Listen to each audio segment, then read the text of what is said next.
Sebenarnya kalau saya selalu pakai sudik tau. Tapi setelah saya mempraktikkan pakai sudu, macam okey je.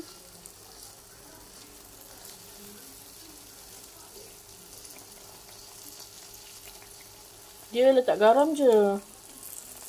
Sebab tu lah senang nak buat dia. Cuma biasalah kalau cucur ni dia ada bawang lah, ada ini itu. Lagipun cucur kan dia tak dengan sos pun boleh kan.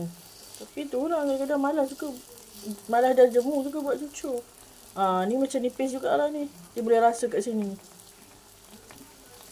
Okay guys, macam ni je. Saya tak pernah tunjuk rasanya. Sebab tu apa kata saya tunjuk ni. Dah jadi bulat dah. Dia macam lagi senang tau. Aku fikir dengan sudu lagi tak senang. Rupanya dia lagi okey. Tak silap saya lah.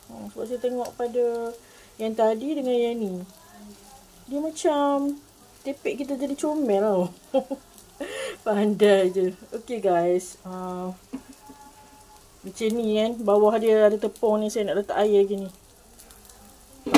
Sebab saya tengok saya masak ambil dan je, nak cepat kan, letak dalam bekas kecil. Sebab tu dah jadi macam ni. Tapi ni kena letak air ni. Okay guys, nampaknya belum lagi. Dan sama macam tadi, halih dan halih. Okay,